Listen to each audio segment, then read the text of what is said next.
It happened. He signed the book. Hi everybody and welcome to the World of Micah. Today I'm here at Disney's Coronado Convention Center for Retro WDW's 10-year celebration of Retro Magic. Retro Magic is a convention they have every year starting in 2015, and I started on their very first Lagoon tour. They did a Lagoon tour on the Seven Seas Lagoon. Retro WDW is a nice little company, it has a YouTube channel. They are a historical society that brings you everything Retro WDW. They have all kind of film clips, things that I use on my episodes all the time. They're really good friends of mine. They invited me out for their 10-year celebration of Retro Magic here at Walt Disney World. You guys are going to be here. We're going to be seeing so many Imagineers, hearing so many stories. They're going to have props. They're going to have things on display that we can see.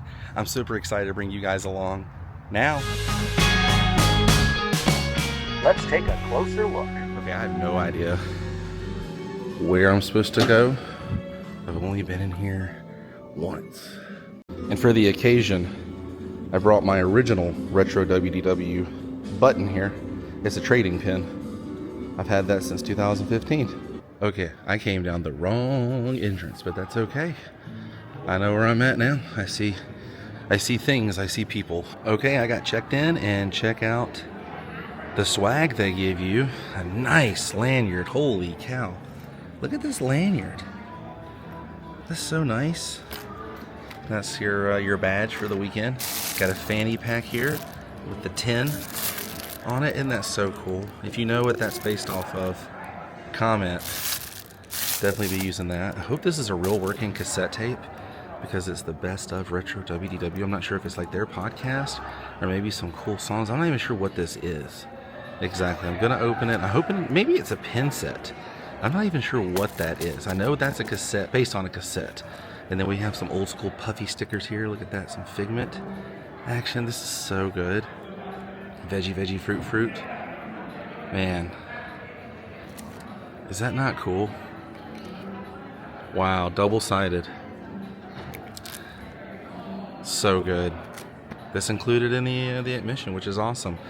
All right, I have some friends inside the convention room, and I'm gonna go and meet up with them.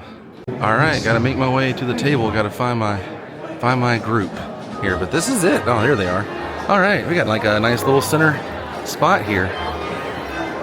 So cool. There's also some rooms of collectibles and things like that. I'm excited to see it. These are my friends, Henry and Adam. Got a great weekend planned, and I'm super pumped to be here. So, everybody. Aloha. Hey everybody. Thanks for coming. It's really great to see you. I apologize. I left all my dress shirts at home accidentally. So. There's a lost and found I did find here, so check there. There might be a nice. Greetings and salutations, everybody. And then 1980s cassette tape. And so inside of your cassette, it is actually a USB drive that has kind of revealed the best of the Retro WDW. So it's got all of our podcasts archived. It's got outtakes from the podcast. It has a bunch of rare slides, stuff that Brian has scanned that's on there. And it has literally every single in-park audio recording that I did in the 1990s. The first podcast we broadcast on November 12th, 2014. So that was 10 years, 10 months, and 15 days ago. Or if it's Nightline and you count the Iran-Contra or the Iran hostage crisis, it's 3,972 days you've been with us. It's had some permanence and some time together. We appreciate it. And we're here to celebrate with all of you, and we thank you for coming.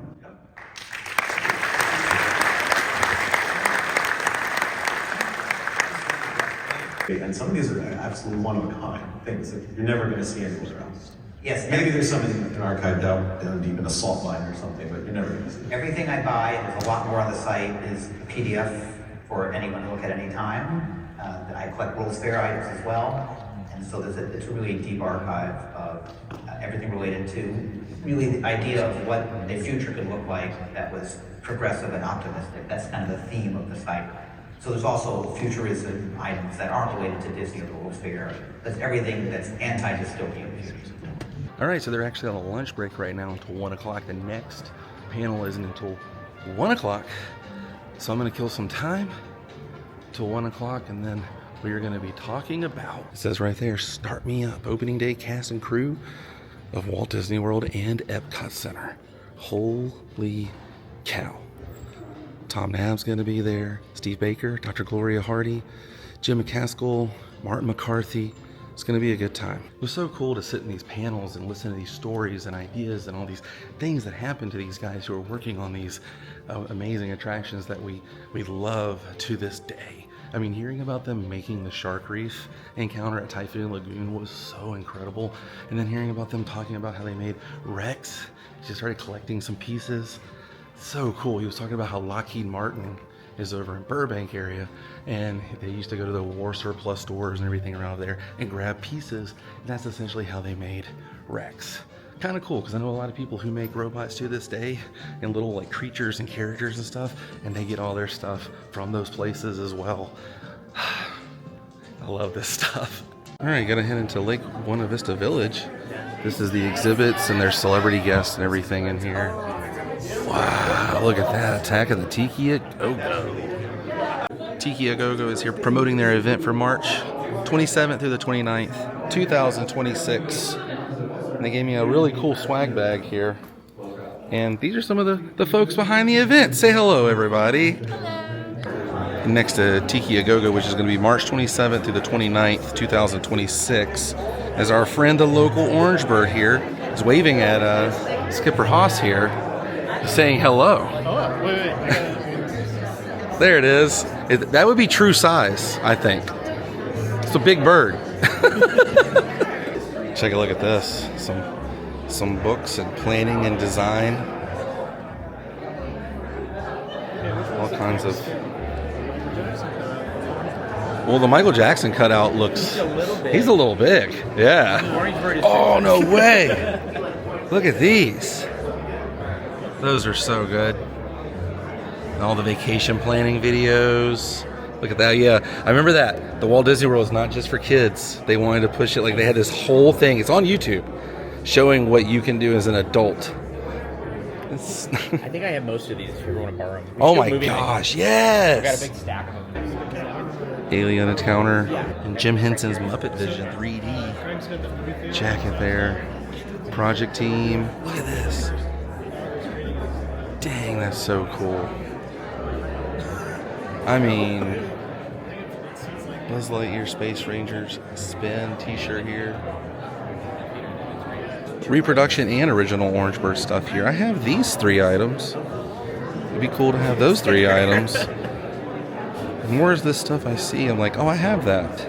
But it's cool to see it in the wild too, nonetheless. These old maps are so cool. I love it. If you ever want to know like what gift shop used to be where and whatnot, use an old map. Oh, there's a cardboard cutout of Figment and Dreamfinder there.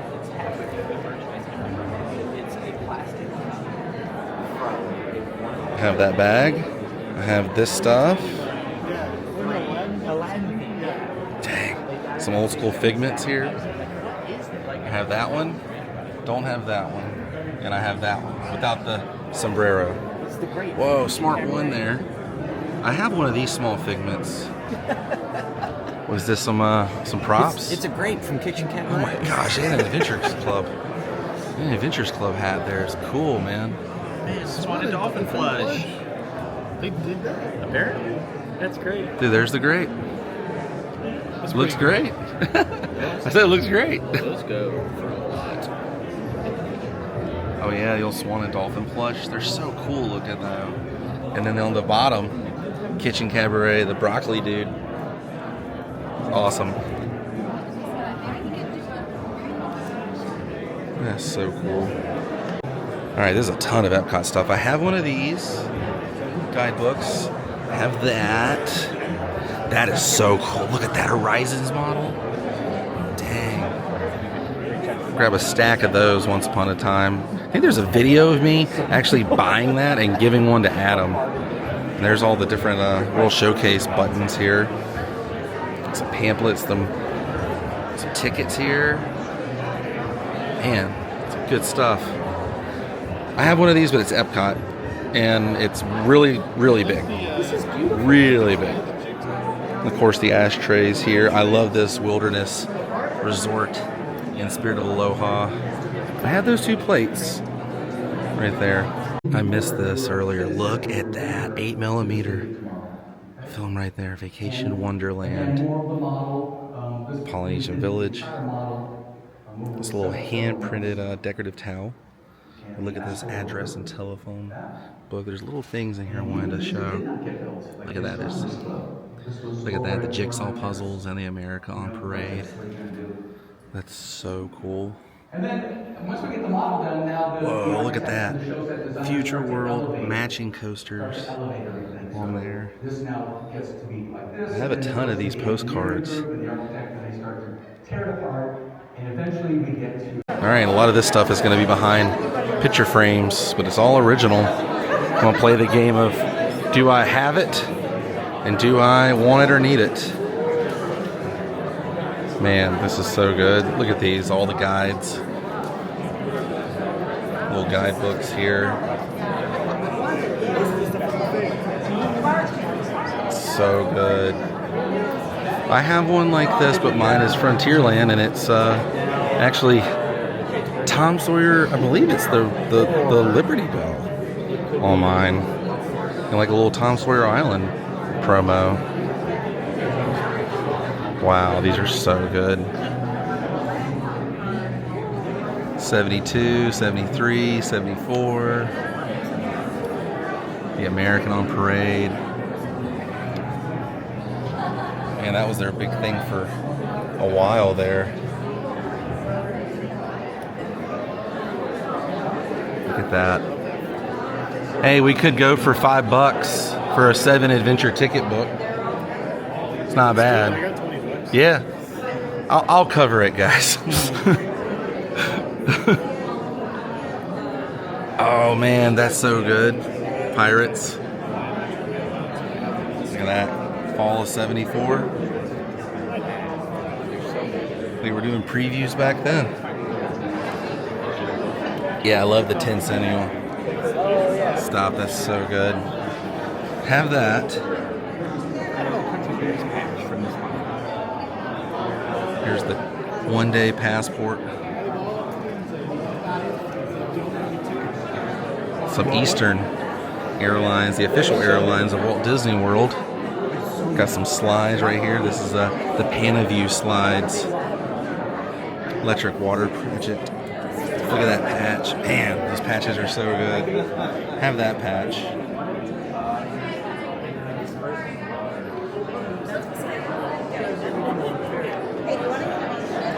I have this. I have all the matchbooks.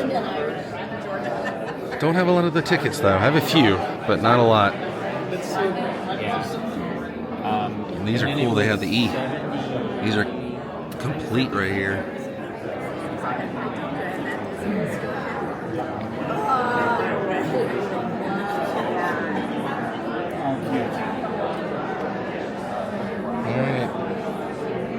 Man, look at that. The Vacation Kingdom of the World. There's the Contemporary. That resort was never built. Such good stuff here. Postcards. Man, that's great. I love that. The car tag. That is some good stuff. Cool Horizons print here. 20,000 Leagues. Grand Prix, have that. I have both of these. Magic at Walt Disney World. I was just telling the guys, I almost bought this in high school on eBay, and I decided not to. I wish I would have, because I could have had it to this day, because I have all my posters from high school. Fly Eastern. Never flew Eastern. I remember it, though. I remembered all the commercials and everything, and you would see like this all over the airports, especially in the South, because they had the quick 1-hour flight from Mississippi to Walt Disney World. This is so good. Well, this is so good. The Walt Disney World means river country, more old-fashioned, good, clean, wet American fun that you've ever had before. And next to it, they're promoting recreation here, and you can take a sailboat out in front of the Contemporary. Here's a schematic of the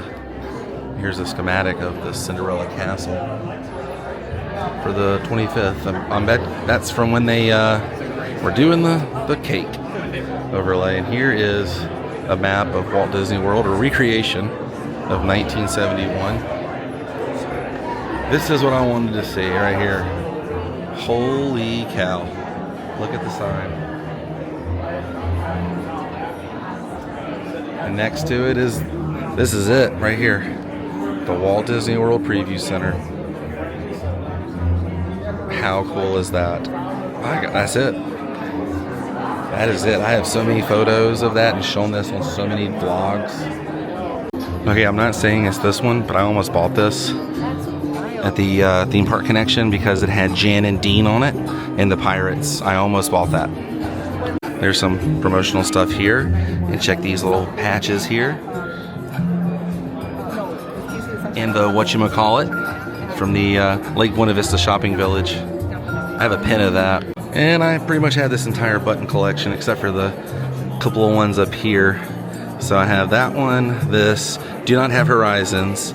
I have 15, that, this, that, this, that. Yes, yes, yes, yes, and yes. That's so funny. I love it though. Got some stuff down here, the Living Seas. Wow, this was taken April 22nd, 1971. Right here we got the Lake Buena Vista Vintage News. Look at that. Right here we got the Lake Buena Vista Village News from 76. Some stuff from Walt Disney World Village. Matchbooks here. Postcards. That's where Darth Vader did his very first meet and greet, inside that building at Walt Disney World. Space Odyssey right here. This is 1975 grand opening of Space Mountain, as Disney, as Mickey said it. That's so cool. Look at that. There's your boarding pass there. What it looked like opening with the Skyway buckets. Flyover shot. Here's the dedication presented by RCA. Next to it, the monorail system signed by Bob Gurr there. This is like a pamphlet. Now, as they were talking in the panel, they were talking about how Disney was going to sell these. Like they were thinking they were going to actually manufacture them and sell them to people in the wild. Got a nice little setup of river country here. Concept art. Look at that. There's a ticket. Discovery Island. River country. Welcome Discovery back, Island. everybody. First of all, you guys are so good. You got quiet right away. That was Oh, they're starting up. I'm gonna come back and film the rest of this. Some really All right. interesting cast of characters. We're back. And my view is just blocked. So I'll try my best. So I would like to start with well, Tom, you came from California. Anybody else on the stage come from California?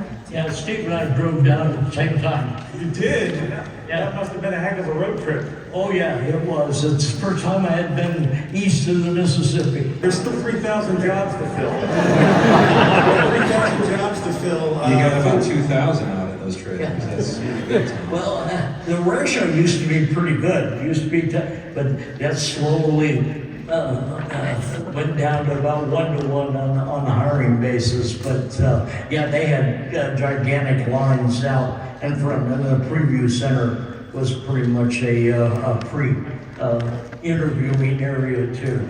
You grew up here. I grew up here. And I'll let you tell the story now before we get to your pictures. Well, I didn't get to meet Tom then. Yes. But, I'm one of those people, actually, I stepped on property in December of 1970, putting two-way radios in the construction vehicles. And that's when I saw Main Street for the first time, and I went, this is real. This is really happening. That was a shock. Most Orlando people didn't think it was, they thought it was a traveling fair to begin with. But anyway, after a couple of months of doing that, I had an opportunity. A supervisor from Main Street said, you should go apply for a job. So I thought, okay, I will. In April, a Saturday morning, I got up, went out to apply for the job, got in line, and the first question, one of the people in line with me, and the line was about 2 hours long, they asked me, what are you auditioning for? Radio job? You know? And he says, well, yeah, everybody has to audition. So I went into myself and was just thinking, well, I don't sing, I don't dance. Why would a maintenance guy have to audition? I don't understand. It upset me so bad I got out of line. Oh. I went home, I went down the store, bought a record from Disney, Whistle While You Work, and I learned it. The next morning, Sunday morning, I'm in line again. So I meet this young man who just wants a job in custodial or working with horses. And I said, what are you auditioning for? He said, what do you mean? I said, they told me yesterday you got to sing or dance or do something. He says, what are you doing? I'm dancing. I'm singing. He said, well, I can dance. I said, we'll do it together. We laughed and interacted the whole line. At the end, you go through a series of tests.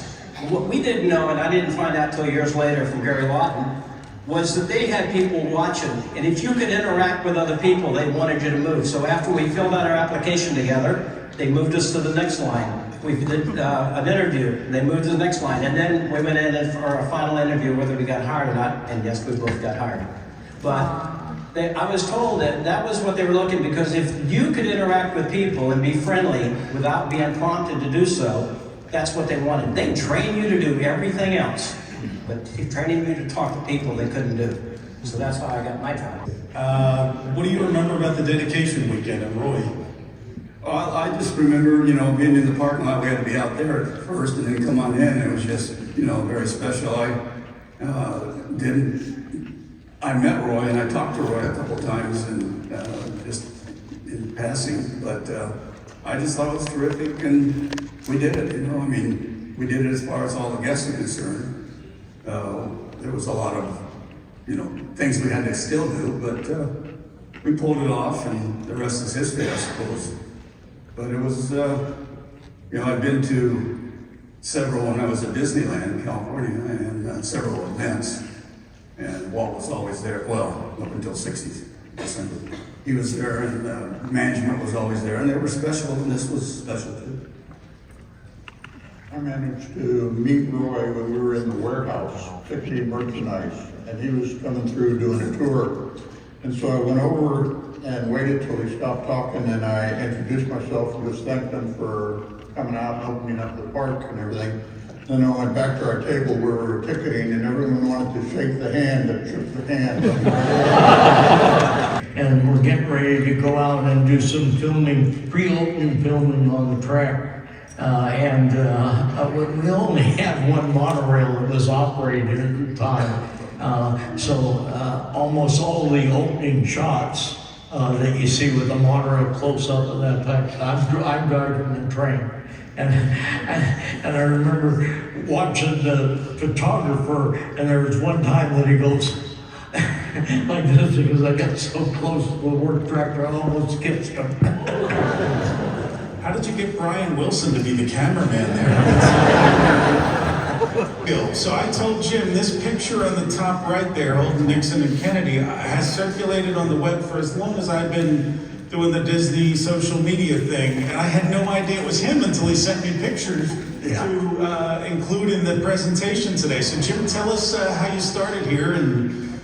Well, as I said, I was an electronics technician trainee, an apprentice program. And that's me with the 1-inch bend loops, which are the machines that provide audio and a click track for the computers to run Bear Band, Hall of Presidents, and all that. And they were all done at DAC Central.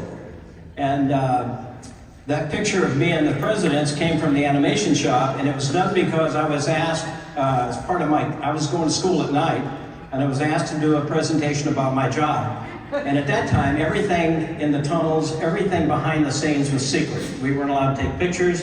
I had to elevate this up pretty high to get approval to do this slideshow about my job. And that's one of the pictures we took just for excitement.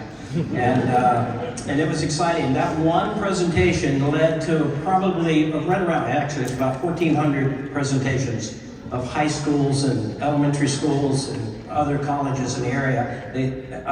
They kept getting calls, can that slideshow come to our place? So here I was a trainee, I was doing more slideshow stuff, trying to promote Disney and promote what audio electronics was all about, because it's a word most people had not heard in Florida. So she said, what are you doing? I told her what we were doing, and she said, oh, you're an original cast member? And I said, yes. Come on in.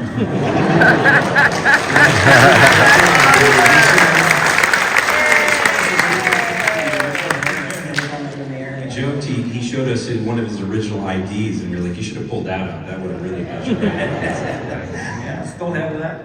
So we're going to hop around a bit here, but there are some stories I want to ask about the Epcot groundbreaking and grand opening, and you're still on, Jim. Tell us about the balloon. Well, the Epcot area they couldn't ground break. They had to do filling, because that's why they used the big dump truck to dump dirt, because we were going to add dirt there. But about several weeks out before this ceremony was to take place, entertainment came to me. I was one of the 2 only balloon pilots on Disney property that we know of. And so they came to me and they said, "You have friends?" I said, "Well, a few." And in ballooning? Yeah, a couple. They said, "Can you get 5 or 6 balloons together? We would like to showcase the pavilions, and we're going to have the press all up at the front, and they won't be able to see the balloon where the pavilions are unless we raise a balloon in that area." So I got my friends to come and help me. So yeah, about 2 weeks before we had a hurricane come through, filled up more water. That's why all the mud's on the side of the picture. And so those balloons were representing, mine was the balloon with the yellow stripe, and that was at the Imagination Pavilion. And then my favorite shot is the one that's in the trees, red, white, and blue. That's the American Adventure. And that's what the site looked like. But down close underneath the green, it was all water. And they had to do a lot. But that was a fabulous day. And my friends who were not Disney employees, we gave them all tickets for to go to Disney World with their family, and they did that for that price. It was tied out to Epcot. The thought process was that people would come to the studios and they'd go over to Epcot afterwards. Even the stores were rekeyed on a submaster of Epcot schemes. And so everything was done in conjunction with that. But we started it out, and you had to do the same thing. You had to figure out where you're getting personnel from. So you were doing interviews for cast members to come over and setting someone up to do the warehousing and bringing in the merchandise and bringing in the products, setting it up. And slowly, because you're working with experienced people this time as opposed to brand new people initially, you had folks who kind of knew what they had to do and they were able to jump in and do it. And it was more of a team quickly, because everyone knew their process and their roles. So it worked out very well for us. And the dark room, that's probably one of the last camera centers you'll ever see, because today everyone's got it on their phone. No one's saying, "Hey, remember we got to go buy film before we get there." Everyone's got it on the phone and they move forward from there. The studios has some of the great signs, especially all the neon that they utilize there, and the different designs around it. But I can't talk about merchandise at the studios without asking you about Sid Cahenga's and the beautiful collection of Hollywood memorabilia that used to be in there. We had a buyer who would go out and source all this product, and we had the good fortune of having cast members who had an avid interest in this product. And so they learned about it along with the buyer who would come in and talk about the pieces, what we get, how do we get it, and all of that, and they could relay that on to the guests and make them aware of what they were purchasing and whether it was a great value to them or not. But most folks came in looking for the person that they had an interest in from Hollywood. And so that made it easier on you, and the cast members working in there usually knew where everything was placed, or if they didn't have it out front, did they have it in back, and they'd bring it in for us. And then Sid Cahenga's was also the backdrop for where the first family stood in front of it when we did the first family picture at the studio. The very first shoppers that wanted a Bob Hope autograph could go there. Grand Prix was probably my most favorite attraction to work at in all 4 parks. And the reason for it, it was so physical, it was fun, the guests were having a blast. But I did start in Mission to Mars, so I talked to Mr. Johnson all day long. And I worked all 4 parks in attractions and custodial. I also had some time in entertainment, costuming, cosmetology, ticketing, a little bit of guest relations, and then I moved into training and development, working with the human resources. So I kind of moved all around wherever I was needed. Very diverse. In fact, we have you, I know you were at City Hall, right? Guest relations for a bit in the Magic Kingdom, and that bottom left, Splash Mountain kind of was announced, but there was a decision that as a park, we were not going to do a groundbreaking. And my whole team in Frontierland, Liberty Square area, they were like, we have to have a groundbreaking. So this was our groundbreaking that we came up with. Gloria had a shovel and she dug in some dirt, and we did our own groundbreaking. So that's a picture from that day. We wanted to take the time. Tom Nabby has come to so many of our events over the years. And we decided to start something, a little tradition here at Lake Buena Vista Historical Society. So Tom, we would love to present this to you. You are the first inaugural inductee into the Retro WW 5 Timers Club.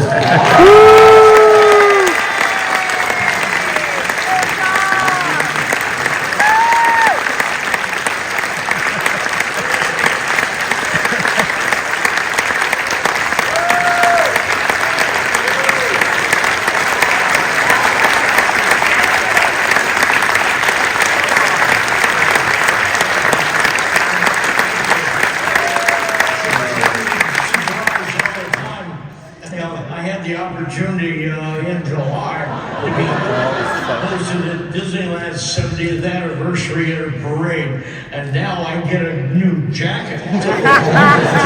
Thank you. That was awesome, hearing the stories of Magic Kingdom and Epcot from the crew who made it happen and opened it. All right, I'm heading back to where I was. Great panel just then, learning about Typhoon Lagoon and living seas and everything. But let's pick up where we left off here, which was right next to the Mark 5. All right, let's pick up here. Gotta do this quick with this this music in the background here, but look at all this river country stuff. The pamphlet there, these postcards that were enlarged.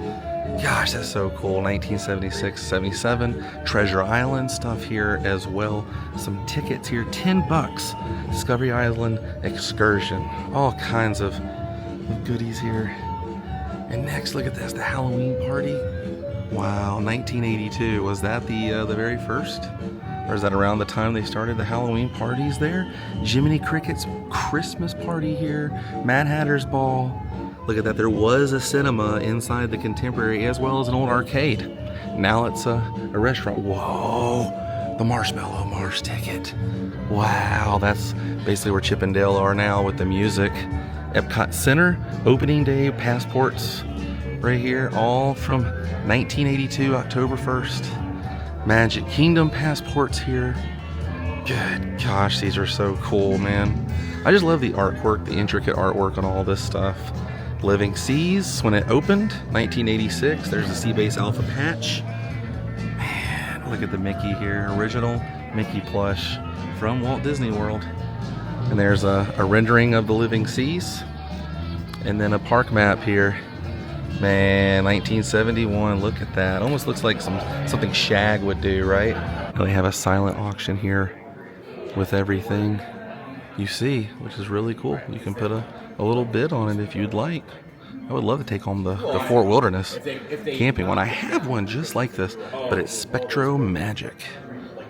All right, now this is DisneyDocs.net archive of Disney theme park and New York's fair stuff. Look at this. These are the actual tickets. Oh my gosh, that they showed in the exhibit. Here, look at this. Some original WED monorail system schematics right up here. The American Adventure of Epcot. There's a reference manual, 20,000 Leagues. Gosh, so good. The monorail operating procedure right here. Some World's Fair stuff and the master planning. It also has some other things, just like what he was talking about in the presentation. Look at that World Showcase stuff here. Star Jets. And more of the monorail. Oh, that's the one right there. Very cool. Look at that people mover. Signed by Bob Gurr. And I love this. And I love this Mickey. Look at this Mickey. That's so good. Living Seas Mickey, scuba diving Mickey. Right next to the river country. Photo there. You can bid on these throughout the weekend. They all start at $100 on the bids. It's on the front, the first page there. 78, yeah. Wow. Okay. So a couple of years.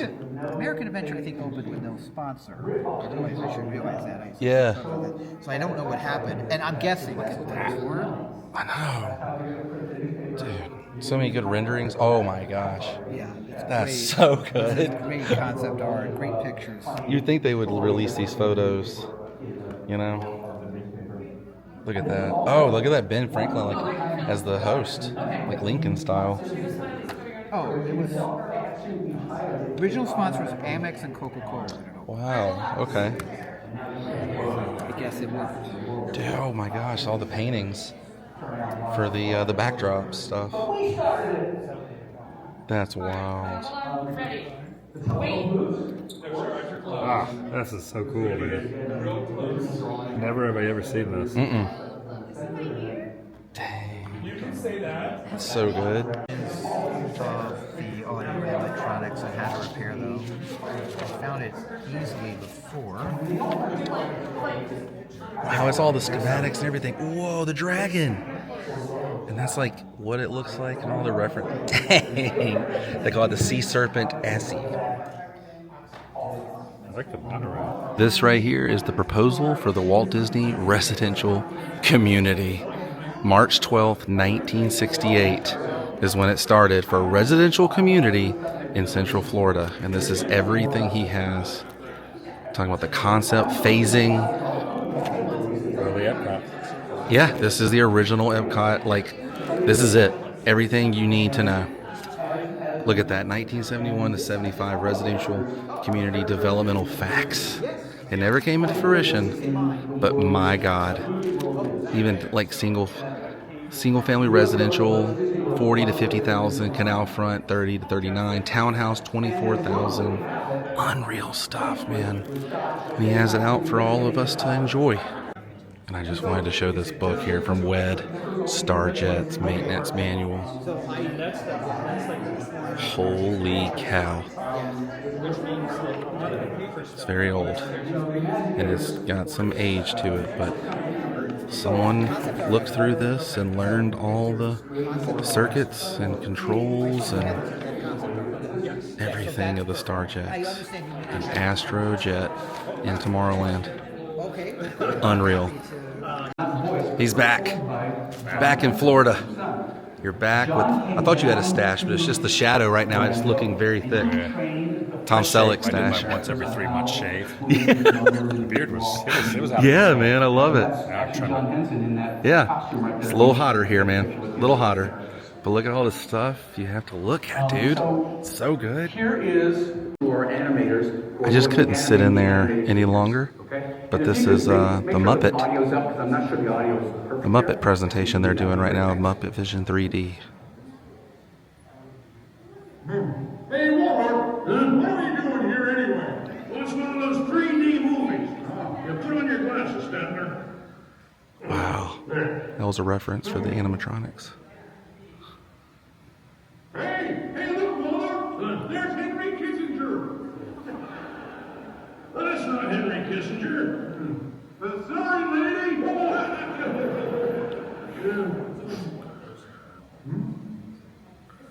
Now they're reacting to what's on the screen.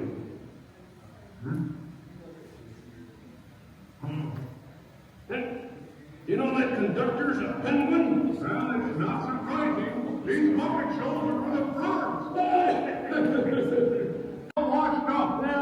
It's definitely increased since then. Jeez Louise.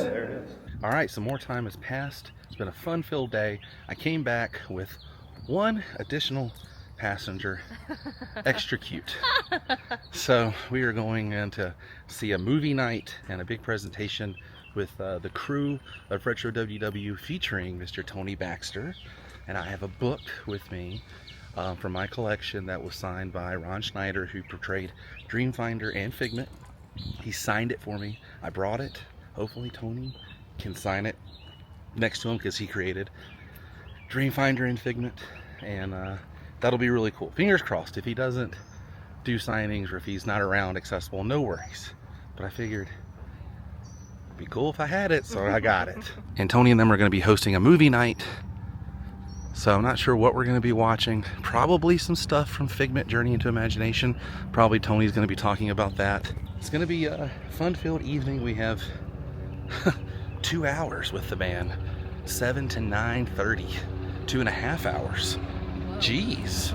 That's a long time with Baby T. Dude. With Tony B. We got flyover helicopters. The news coverage is here. This is a big deal. All right. Ready when you are, CB. Lake Buena Vista History crew, Imagineer Tom K. Morris and Disney legend Tony Baxter is going to be here for movie night. Move seats a little over to the left. This will probably be a little easier with filming.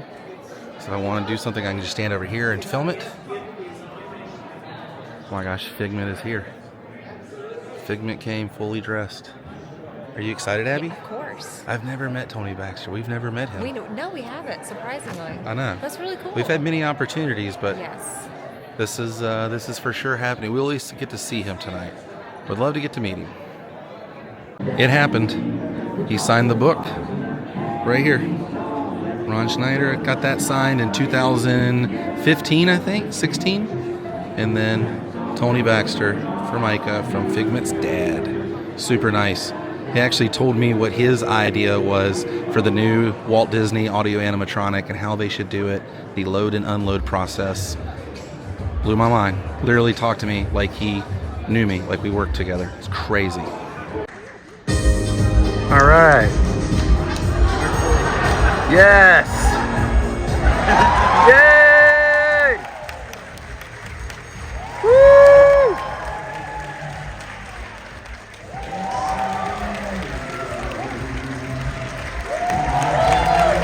Tom Morris, Tom Nab, Tammy Tucky. So this is right up your alley, Tom. Tony, right? Yeah. Is this working? Yes. Yeah. Has anyone watched any of our Disneyland Pixar movie night things on Zoom? No? That's a secret thing. You have to change your password. That link just got leaked out, right? Okay. And Todd has a wonderful system where he processes them, cleans them up, makes them look as good or better than they were when they were first made. So. And 35mm slides. Yeah, right. You had slides though. Again, the whole 3-hour joke. You thought you had 3 hours. There's 129 slides. You think, how long does it think it takes to look at a picture? Well, why don't you start with that? All right. Well, let's do one here. Gentlemen, you can look in here. I mean, we've got a lot of things. I've never been in your presence while you do this. I've never really seen. No, because usually I'm behind the computer. Things are breaking and the audio doesn't work. And it's going to mess. We have actually this one here doesn't have a preview on it. We're going to play this one because this was from Chris when he went to Typhoon Lagoon yesterday. It missed the presentation, so he wanted you to see what it was like. Hang on to your butts.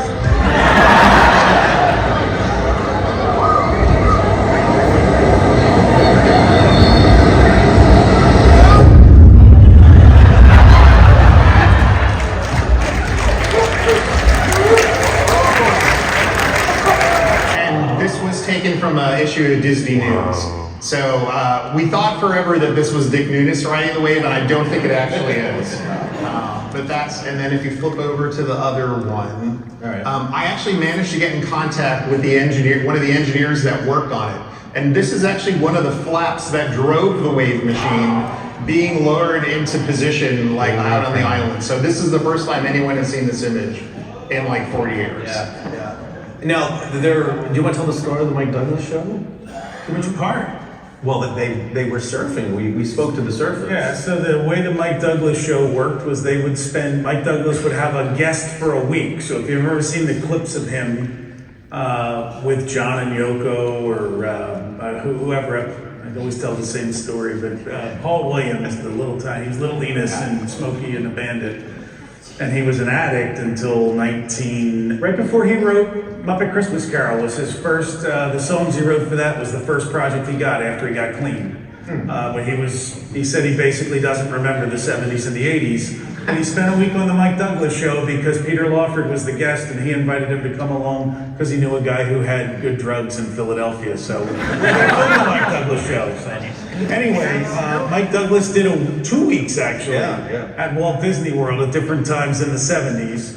And on one of those episodes, they actually fired up the wave machine specifically for that to fool people watching at home into thinking it's something they could actually experience here at Walt Disney World if they came.